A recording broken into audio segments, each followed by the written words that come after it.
Juice తీసుకోండి. Okay. Thanks. ఏంటి ఒట్టి థ్యాంక్సేనా?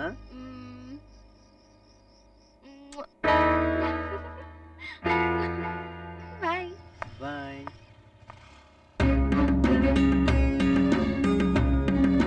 Good evening dad. ఎక్కడి నుంచి వస్తున్నావే? మమ్మీ లేట్ అయిపోయింది, రేపు ఉదయం మాట్లాడుకుందాం. అదే లేట్ ఎందుకైందని అడుగుతున్నా. ఎందుకేంటి రోజు ఇదే టైంకి వస్తున్నాను, అడిగేవాళ్ళు లేరు కాబట్టి లేట్ అలవాటు అయిపోయింది. ఎవరే అతను? Boy friend. బాయ్ ఫ్రెండ్ అయితే రోడ్డు మీద అలా కావలించుకోవాలా? అది అలవాటు అయిపోయింది. శ్రద్ధ, నీ లిమిట్స్ దాటిపోతున్నావు. సారీ మమ్మీ, మీ డ్యూటీస్ మీరు మర్చిపోయారు, నా లిమిట్స్ నేను దాటేశాను. ఆ తల పొగరే వద్దు. ఇలా బిహేవ్ చేయబట్టే నీ ఫ్రెండ్ జీవితాన్ని ఎవడో నాశనం చేసిపోయాడు. రేపు నీకు అలాగే అయితే బాధపడేది మేము. నేను నమ్మను. ఇండస్ట్రీలో నష్టాలు వస్తే మీరు బాధపడతారు, షేర్ మార్కెట్ లో నష్టాలు వస్తే మీరు బాధపడతారు, కానీ నా కోసం మీరు బాధపడటం నేను ఎప్పుడు చూడలేదు. నేను పుట్టినప్పటి నుంచి నాతో కలిసి ఎన్నిసార్లు ఫోన్ చేశారు? నేను పడుకునేటప్పుడు ఎప్పుడైనా నా పక్కన కూర్చొని కబుర్లు చెప్పారా?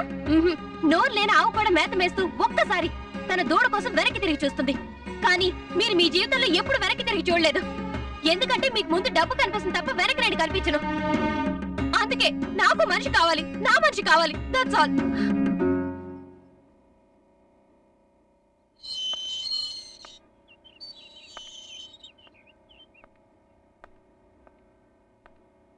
ఏమే ఆ అమ్మాయి వచ్చింది, ఇంటి తాళాలు తీసుకురా. చూడమ్మా, జరిగిన అల్లరంతా టీవీల్లోనూ పేపర్లోనూ చూసాం. మాకు ఆడపిల్లుంది. ఎంతైనా సంసారాలు చేసుకునే ఇల్లు కదమ్మా, మాకు ఇబ్బందిగా ఉంటుంది. వీలైనంత తొందరలో ఇల్లు ఖాళీ చేసి వెళ్ళిపో. ఏంటే పాపం అమ్మాయి వచ్చి రాగానే అలా మాట్లాడతా? చూడమ్మా, నువ్వేం బాధపడకమ్మా. ఒక రోజు లేట్ అయినా పర్వాలేదు, నువ్వు ఇల్లు ఖాళీ చేస్తే అంతే చాలు.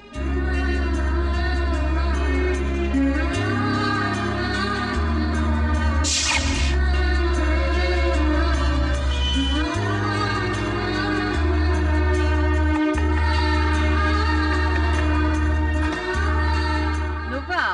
శరణ్య ఉందా? ఆగమ్మా. ఏం లేదు, ఇల్లు కడుగుతున్నాను, అందుకే ఆగమన్నా. నువ్వు హాస్పిటల్ నుంచి ఎప్పుడు వచ్చావు? ఉదయమే వచ్చాను అంకుల్. అలాగా? ఆ విషయం దానికి తెలియదేమోనమ్మా. నేను చూడడానికి హాస్పిటల్కి వెళ్ళినట్టుంది. నా కోసం వెళ్ళిందా? హాస్పిటల్ కాదమ్మా, కాలేజీకి వెళ్ళినట్టుంది.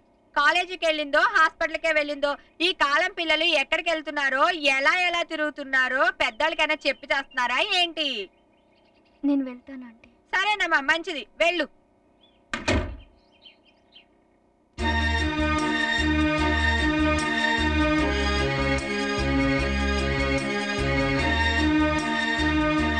అక్క ఎప్పుడొచ్చా? ఇప్పుడే. అప్పుడే వెళ్ళిపోతున్నావేంటి? అక్కతో మాట్లాడవా? బయటికి వెళ్ళిందంట కదా. బయటికి ఎప్పుడు వెళ్ళింది? ఇంట్లోనే ఉంది. షాంపూ బాటిల్ తెమ్మని పంపించింది. థ్యాంక్స్ అమ్మా, థ్యాంక్స్. రేపు నాకు ఏదైనా అయితే నా కూతురు వస్తారో రాదో తెలియదు. నువ్వు మాత్రం ఖచ్చితంగా వస్తావు, నమ్మకం. రాక వెళ్దాం. ఇప్పుడు కాదు, మళ్ళీ వస్తాను.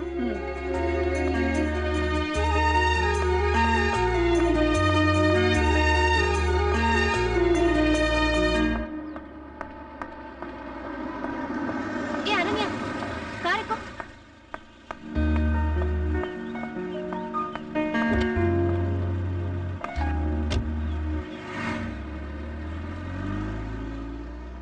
ఎంత క్లోజ్ ఫ్రెండ్ అయితే మాత్రం అడ్డమైన వాళ్ళని తీసుకొచ్చి ఇంట్లో పెడతావా?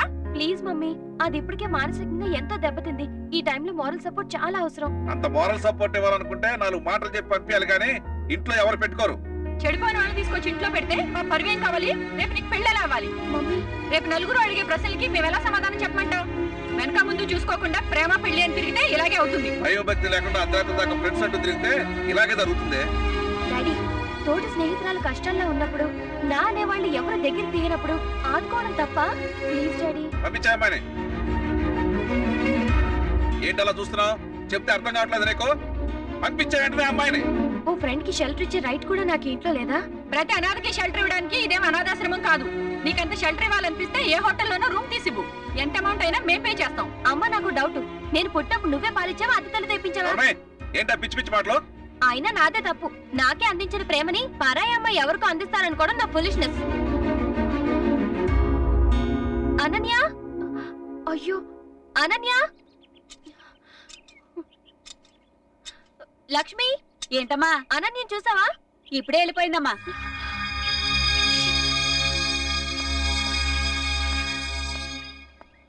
ఏమ్మా ఇల్లు ఖాళీ చేయమంటే ఇప్పటిదాకా కనపడకుండా పోయావే? ఇంటి కోసమే వెతుకుతూ తిరుగుతున్నాను ఆంటీ, కానీ దొరకట్లేదు. ఇదిగో నువ్వు ఇలా మాయ చేస్తూ వాయిదాలు వేద్దామని చూస్తున్నావే.